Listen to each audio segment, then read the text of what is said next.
dropping over 80 new promotional images for Bridgerton Season 3 is unhinged behavior. Did a social media intern find an external hard drive that fell behind somebody's desk or something? You didn't consider that you could have just released those 10 at a time or something like that? Even 4 rounds of 20-something images would have been much easier for me. Girls, would you tell our nerds in tight plates? Hi, I'm LadyJenevia, and on my channel I like to talk about entertainment media.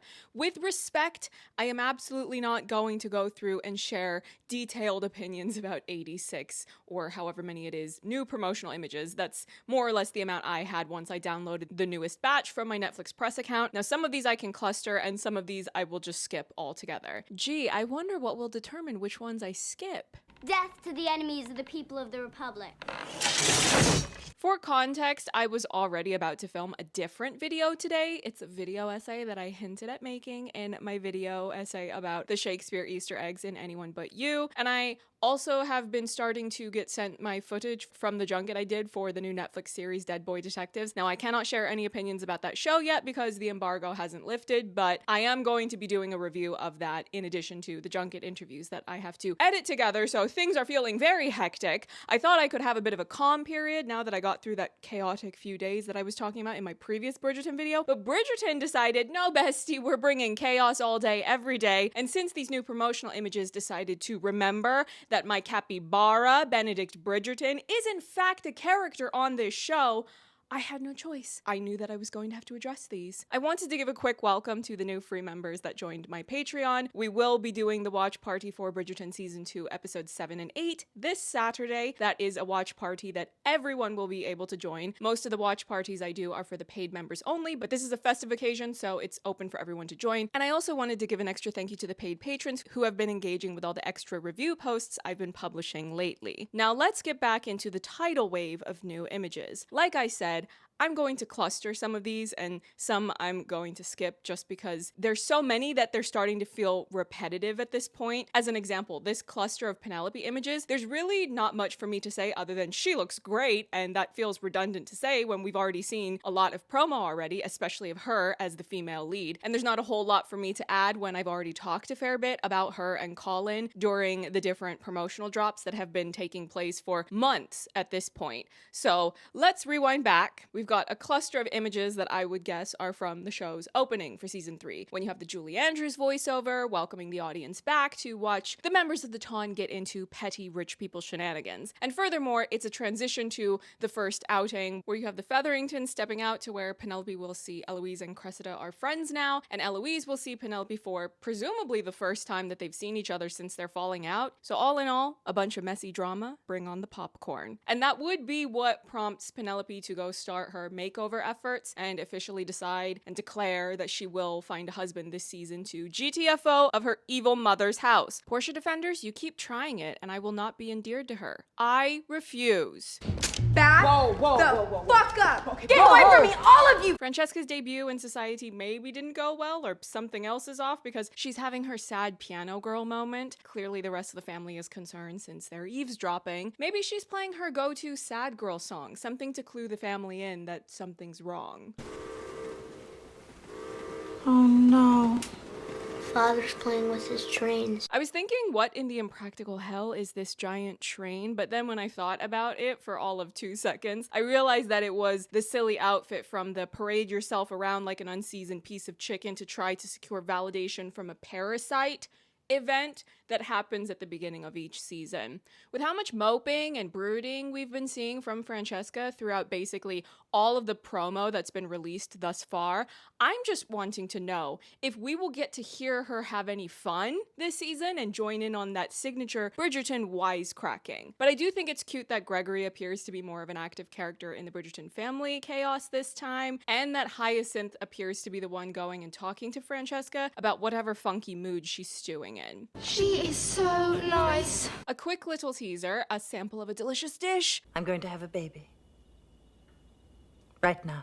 Benedict Bridgerton, how are you doing? Are you sleeping well? Would you like a scalp massage? He maybe looks a bit tense in this photo, and I have 2 hands, and I could use the practice. I really want to start trying out hair oil. I'm trying to get on the level of hair care as Indian women. They are clearly the experts, and we should learn from them. Any Indian women watching this, if you have a favorite hair oil, please tell me the name of it in the comments. There is absolutely no joke here. I'm completely serious. I want to know because I've been looking up Indian hair oils online and trying to figure out which one I want to try out first. Is Benedict hanging out in Will's club, or is this somewhere else? I don't remember all of what the interior of Will's club looks like, and to be fair, maybe they will give the set an upgrade so it might not even look the same as it did in season 2 when he was just starting to launch it. But speaking of Will, here's a still image of him with his beautiful wife. This is from one of the glimpses we got of them in the season 3 trailer. The outfits are the same. I would really like to know who this man is that they're talking to. Is he just some delivery man who brought them the paper they were looking at in the trailer,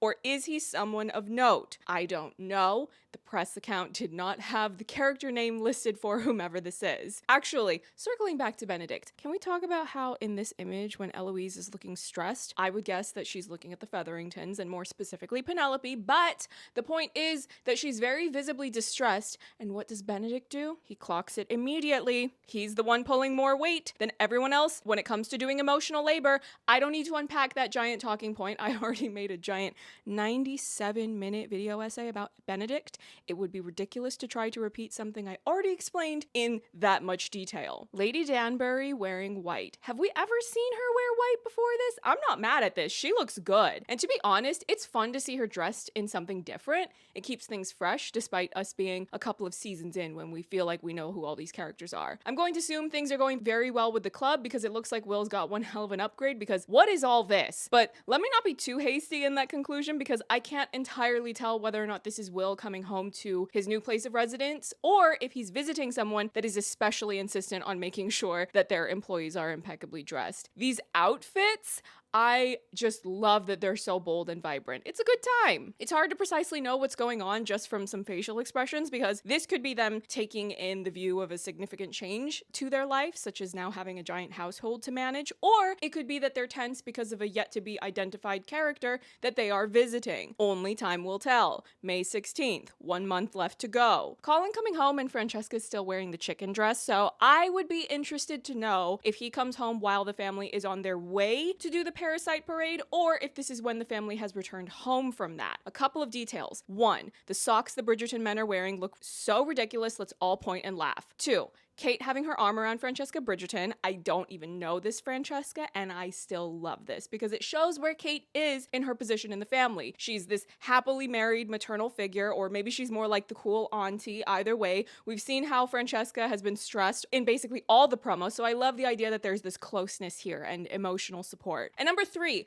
I really like the detail of Colin's shoes being covered in dirt. It immediately transported me to Elizabeth Bennet walking to Bingley's to visit Jane when she was sick, and those snobby rich people were judging her for it. The shoes are a clue that Colin has actually done something. He was walking around the places he visited. For this picture though, do you think this is Benedict? Since they changed Colin's hairstyle this season, I'm less inclined to think this is him, though this man is so out of focus in this image, so it could be anyone. It could just be some random other white man on the show. There's plenty of them walking around at these events. If it is Benedict though, I wouldn't mind him saying hi to Penelope because I don't think we've ever really gotten to see them properly interact, and I would be very intrigued to know what sort of vibe they have with each other. They're about to be in-laws after all, so let me have a preview of what that relationship looks like. As for this image, all I can say is, if looks could kill. 2 things. Is Francesca glued to the piano in season 3? She is staying on her sad girl energy. If I wasn't so rushed to quickly throw this video together and get back to all the other videos I have to work on, I would have filmed a cutaway of myself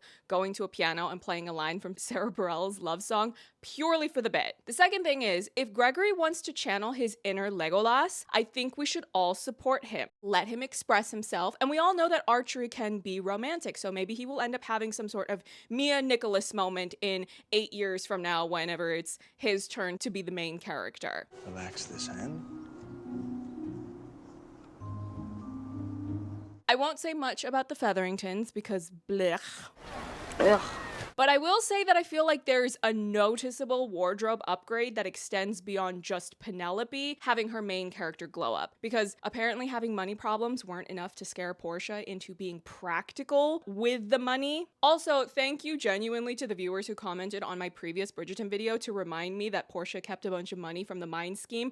I genuinely completely forgot about that because I mean, it's arse-numbingly dull, and I have rewatched season 2 loads of times, and I always fast forward through the Featherington scenes unless they involve Penelope. We're in the home of the enemy, Kathleen. Michael, Hey, 1,000 cheers, just Kathleen. enjoy your... Benedict and Will Mondrich. Benedict and Will Mondrich. I'm not going to go digging to find the clip, but I know that I've said it before on my channel that I wanted these two to be friends. And doesn't this look like friendship to you? Is Will Mondrich going to facilitate Benedict getting his meet cute with his endgame love interest? Because I would be here for that. I know that the chin cradle is a moment, but why don't we instead talk about the back of Colin's hand? Well, that's certainly bold of you now, isn't it? A lot of you were saying that you think the scene at the end of the season 3 trailer is a dream, and I can understand why you would guess that, because I just feel like these people are so obsessed with these silly rules about being proper that now that his hand is accidentally grazing her. Boob grace.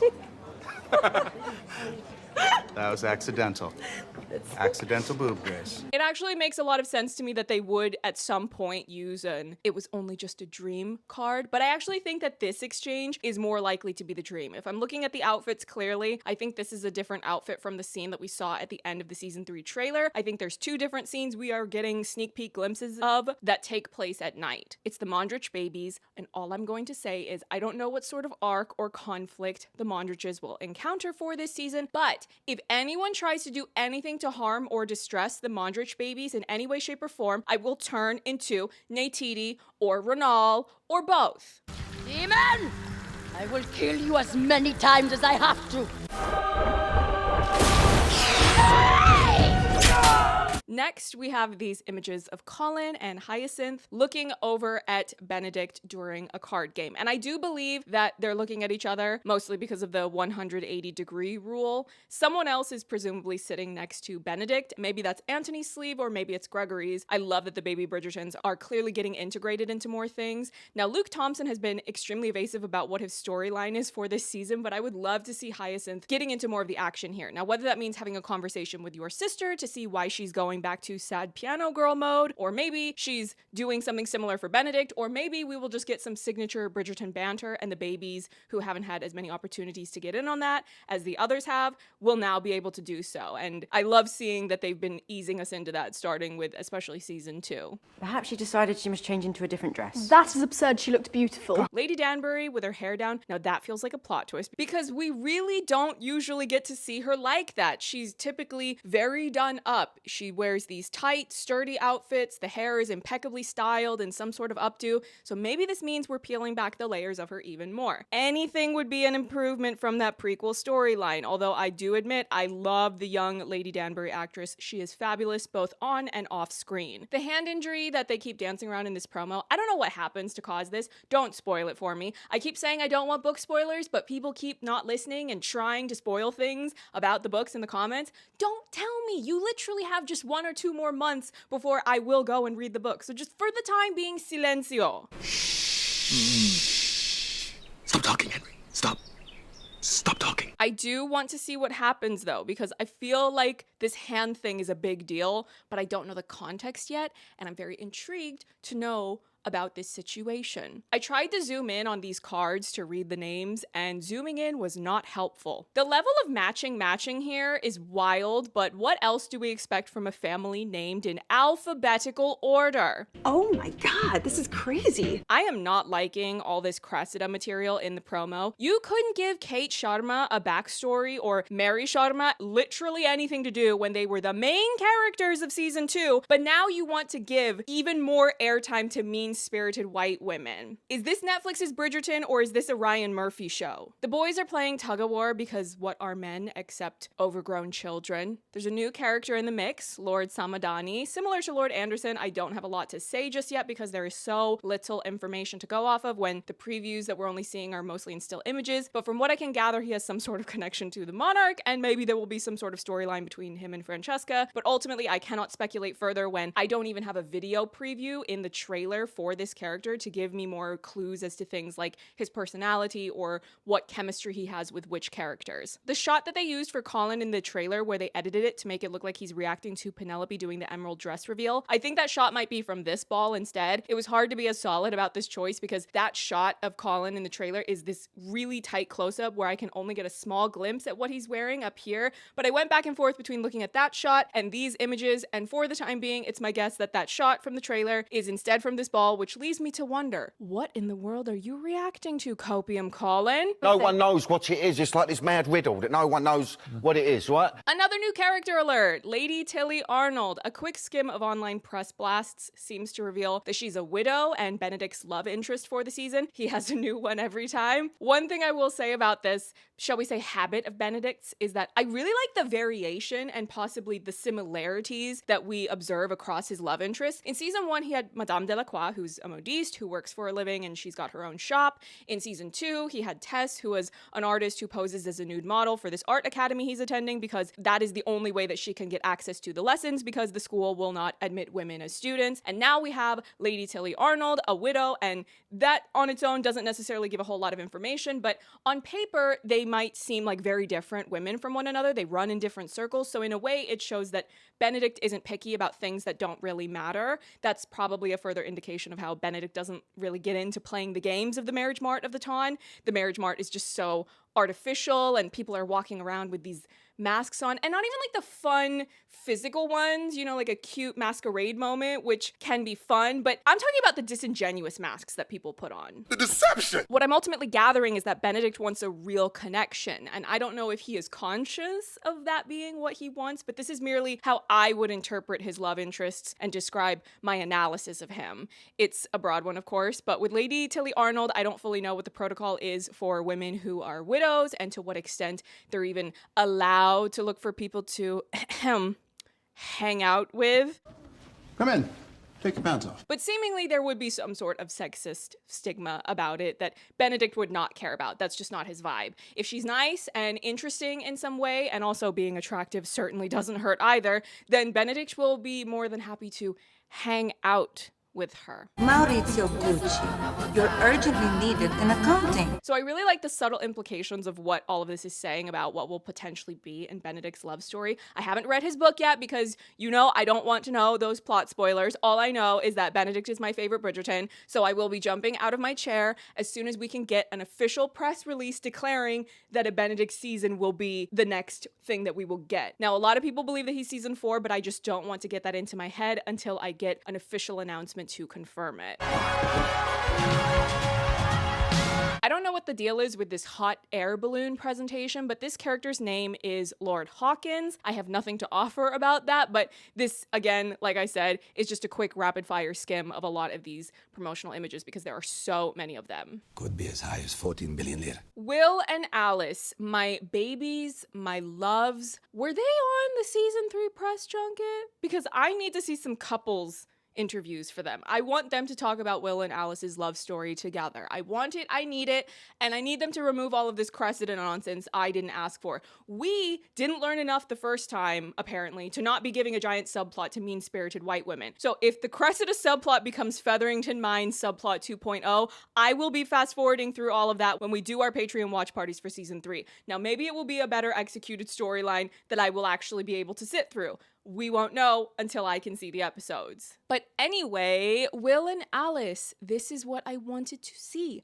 Let me know what's going on with them at home. Let them confide in each other and support each other and love each other. I want to see all of it. You could literally give me a filler scene of the Mondriches just being loving parents to their ridiculously cute babies, and it would be more satisfying to me than anything and everything that they're clearly gearing up to do for Cressida. And in case you need the reminder, do not ever send hate to any actors on the show. Just because I express an opinion that I don't want to see certain characters taking too much airtime does not mean that anyone should send any negativity to any of these actors. They're all working very hard to perform the material that they are given, and they're probably not getting paid enough for the residuals that they should be earning for their labor. $50,000 cash.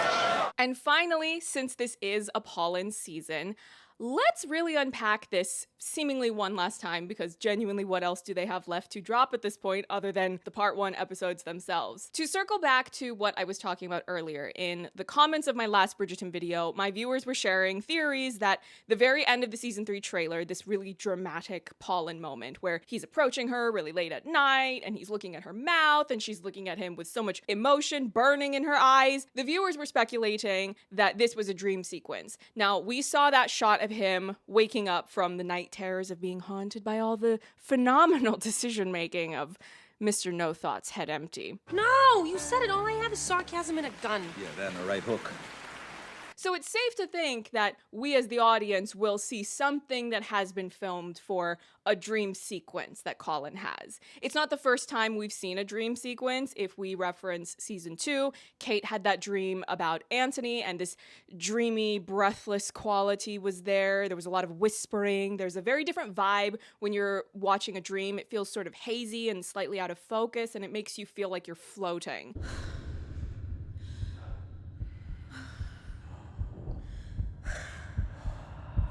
In these images of Penelope and Colin, her hair is parted to this side, but in the other pictures we see that match the scene at the end of the trailer, her hair is parted to the other side. The dress also is seemingly different. I think that this scene at the end of the trailer is really happening. The other image where Colin's hand is, wandering.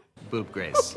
If we can all just try for a moment, if you don't mind, to remove focus from Colin's hand and move it to Penelope's eyes. Penelope's expression looks a lot more soft and dreamy. It has this type of heavy-lidded look that you would expect to see when you're just fully losing yourself in the moment and the vibes of whatever thing you've got going on with your love interest. Now, is it plausible for Penelope to experience that with Colin since he is her endgame love interest? Sure, absolutely.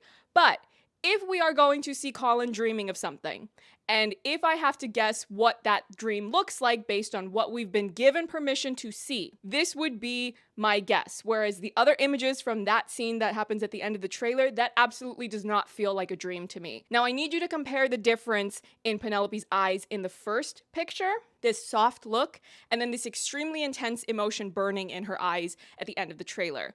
Think about how much more twisted up Penelope's emotions are in season 3. The stakes are at an all-time high. She needs to GTFO of her evil mother's house. She needs to find a husband. She's playing the marriage mart games, and those don't come naturally to her. And this is all happening, piggybacking off of the extremely traumatic incident of her childhood crush speaking ill on her in front of a bunch of eligible men, and her best friend Eloise discovering her Lady Whistledown secret, and the two of them having this huge blow-up fight. The emotion in Penelope's eyes at the end of the season 3 trailer makes far more sense for us as the audience to be dialed into Penelope's conflicted feelings, emotions, the fear and anxiety of still yearning for your childhood crush, but also being terrified that he's going to play in her face once again, even though clearly by this point in the season, something has started happening and brewing between them to plant a seed in her mind that maybe, well, gee, he could potentially dream of courting Penelope Featherington. The other picture may very easily fit into Colin dreaming of Penelope because that looks more like, that's just him being neck deep in the vibes of him realizing, oh wait, my friend always has my back and I messed up by not having hers. My friend likes to listen to my stupid stories when everyone else makes fun of them. And oh yeah, my friend is really hot. Well, gee, you just figure that out now?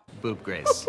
And finally, one extra little tidbit I wanted to say, simply because I keep getting new people coming and watching my videos about Bridgerton for the first time. Hello, thank you for being here. But I skimmed through my comments and I see some people who seem to take some of the things I say very seriously. I would just like to state for the record, for those uninitiated, I do not hate Colin Bridgerton. I roast him for the bit. Season 3 is starring Penelope Featherington, so season 3 is for the Irish. And the best way I can honor the Irish is to roast the monarchy and commit to the bit, whatever the bit may be. I was actually from Boston, which is in the US, not Ireland at all. I have no idea where this one is getting her information, which is obviously wrong. I went to school with her. She's from Ireland. We went to the Debs together, actually. So stop spreading misinformation about our Irish queen. Let's just put this in clear terms. The biggest Colin fans, from what I can tell, are people who have read the book of his and Penelope's love story. Colin and the book fans have a complete transformative arc in their head. I do not, because I'm over here with bread dough that hasn't been cooked yet, while all of those people have loaves that are fresh out of the oven. Now, bread dough isn't bad, but bread dough is uncooked. So when I watch season 3, the bread dough will go into the oven, and I will receive a good loaf of bread. bread. The other point I want to add is that I really didn't like Anthony in season 1, but I watched season 1 immediately before watching my season 2 press screeners, so I only sat with that version of Anthony for basically a few minutes before I was immediately jumping into his meet cute with Kate. Meanwhile, I've had to sit with Mr. No Thought's head empty for 2 years, 2 entire years of I would never dream of courting Penelope Featherington burning in my brain, so I'm left to stew in my rage. So you think I'm not gonna crack a few jokes, do a few goofy cutaways to get justice for Penelope O. Featherington? But thank you all for being here. Like, comment, subscribe. We are almost at a 25k subscriber mark, which is a nice milestone to look forward to. Although it's 30k subs that we need to hit, because that is when Kimiko will be getting a new shirt and she will show it off on camera. And if you are new here, Kimiko is my special needs cat and I love her to absolute bits. I'll be back in the next one. Bye. Where does the pollen go? Boop Grace.